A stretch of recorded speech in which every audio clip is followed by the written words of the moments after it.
Welcome back. আজকের ভিডিওতে আমরা দেখব কিভাবে একটা ক্রস সেকশনাল স্টাডির মেথোডোলজি লিখতে হয়।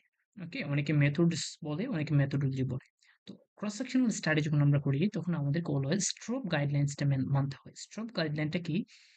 এই যে এটার ফুল মিনিংটা দেওয়া আছে এই জায়গাতে, ঠিক আছে? এটা চেক লিস্ট, 22টা আইটেমস থাকে, ঠিক আছে? যেহেতু আমাদের টাইম কম, এর জন্য আমি শর্ট করে চলে যাব।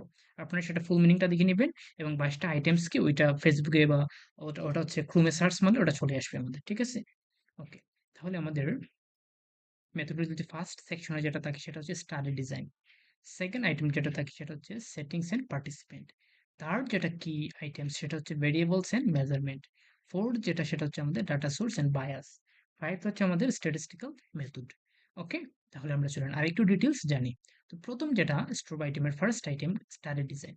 স্টাডি ডিজাইনটা আমাদের কোন ধরনের, ক্রস সেকশনাল, কোহর্ট নাকি কেস কন্ট্রোল? ক্রস সেকশনাল হচ্ছে কোনো একটা জায়গা থেকে এট এ টাইম ডাটা নিয়ে আসাকে বলা হয় ক্রস সেকশনাল ডাটা। যেমন আমরা যে ইন্টারভিউ করি, তারপর হচ্ছে গুগল ফর্ম ফিল আপ করি, এগুলো হচ্ছে ক্রস সেকশনাল ডাটা। ওকে, ওকে, যেমন হচ্ছে আমরা এভাবে করে পেপারের মধ্যে লিখবো, we conducted a population based prospective cohort study of 1000 adults, 10,000 adults is 40 to 70 years in rural Bangladesh. Cohort study হচ্ছে একটা সার্টেন টাইম পিরিয়ডের মধ্যে করা হয়। ওকে, তারপর হচ্ছে স্টাডি সেটিংস। স্টাডি সেটিংস এর মধ্যে আমাদের পার্টিসিপেন্ট ইনক্লুশন, মানে কোন কিসের বেসিসে আমরা স্টাডি স্যাম্পলটাকে ফিল্টার করে রাখছি এবং কোন কোন বিষয়গুলো বাদ দিয়ে দিছি। যেমন হচ্ছে ধরুন এজ, ডায়াগনোসিস এন্ড লোকেশন। যেমন যাদের বয়স হচ্ছে 10 থেকে 15 তাদেরকে নিয়ে আমি কাজ করব, আর 10 থেকে 15 বাইরে যাদের এজ ওদেরকে বাদ দিয়ে দিব। ডায়াগনোসিস লাইক হচ্ছে একটা সার্টেন ডিজিজ আছে যাদের, ওদেরকে আমি স্টাডিতে নিয়ে আসবো, যাদের নাই তাদেরকে বাদ দিয়ে দিব। তারপর হচ্ছে লোকেশন, যারা ধরেন বাংলাদেশের ঢাকা একটা জায়গায় নিয়ে কাজ করবো, জাস্ট ঢাকার মানুষদের নিয়ে কাজ করবো, বাকি মানুষদের বাদ দিয়ে দেবো। সেভাবে করে আমার ইনক্লুশন ক্রাইটেরিয়া। আর exclusion criteria same, missing data বা এগুলো হলে বাকি যে রিকোয়ারমেন্ট গুলো আছে এগুলো হচ্ছে আমাদের এক্সক্লুশন করে দিব। তারপর হচ্ছে সেটিংস এন্ড পার্টিসিপেন্ট। হ্যাঁ, এভাবে আমরা লিখবো পেপারের মধ্যে, inclusion criteria 1, age 18 years, to resident in study area for 12 months and no known terminal illness। এই টাইপের সেন্টেন্স গুলো আমরা কি ইনক্লুশন ক্রাইটেরিয়াতে, আর এক্সক্লুশন ক্রাইটেরিয়াতে আমরা এই টাইপের সেন্টেন্স লিখবো। Participant were recruited from 50 rural villages in Rajshahi district, Bangladesh between January 2022 and, and December 2022। ওকে, আমরা এভাবে করে লিখবো। পার্টিসিপেন্ট একটু ফ্লো আমরা দিতে পারি, সবসময় দিলে এটা বোঝা আমাদের জন্য অনেক সহজ হয়ে যায়, মিনি স্ক্রিপ্টটাকে অনেক সিম্পল করে তুলে।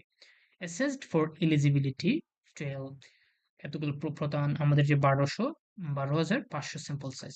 এক্সক্লুডেড করে ফেলছি আমরা এতজন, নো মিটিং ক্রাইটেরিয়া এতজন, অ্যান্ড ডিক্লাইন এতজন। তারপরে এনরোল হচ্ছে আমাদের এতজন।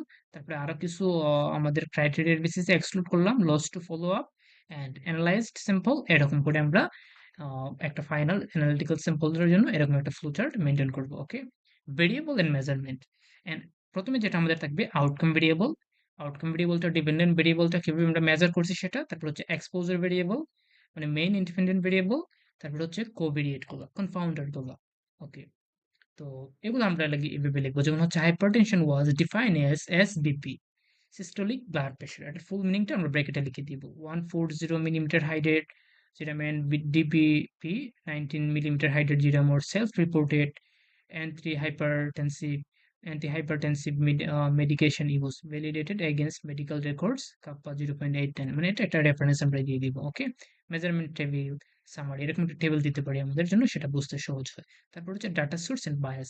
আমি কিভাবে ডাটাটা কালেক্ট করছি, প্রাইমারি নাকি সেকেন্ডারি কোয়েশ্চেন, আর কোন কোন ধরনের কোয়েশ্চেন ইউজ করছি। যদি ক্রস সেকশনাল হয় তাহলে তো হয় আমাদের সিলেকশন বায়াস হয়, ঠিক আছে? Confounding, adjusted in analysis, blinding, standardisation, training, যারা ডাটা কালেক্ট করবে ওদেরকে প্রপার ট্রেনিং দেওয়া হয়েছে কিনা, এই ধরনের কিছু বায়াস আমাদের থাকে।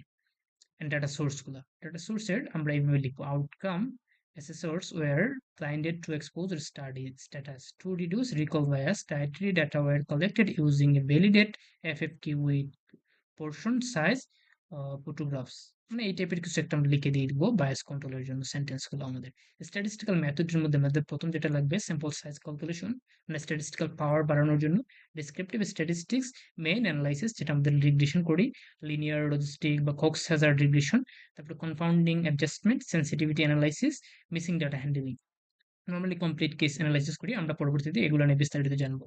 তো এনালাইসিসের জন্য এরকম একটা ফ্লো চার্ট আমরা দিতে পারি। প্রথমে যেকোনো স্টাডির একটা ডেসক্রিপটিভ এনালাইসিস আমরা করব। পরবর্তীতে বাইভেরিয়েট এনালাইসিস করব। যদি ক্যাটেগরিক্যাল ভেরিয়েবল হয় তাহলে chi-square টেস্ট। আর যদি আমাদের ন্যুমেরিক্যাল ভেরিয়েবল হয় তাহলে টি-টেস্ট আমরা করব। পরবর্তীতে মাল্টি লেভেল এনালাইসিস করব অ্যান্ড সেনসিটিভিটি এনালাইসিস করতে পারি আমরা।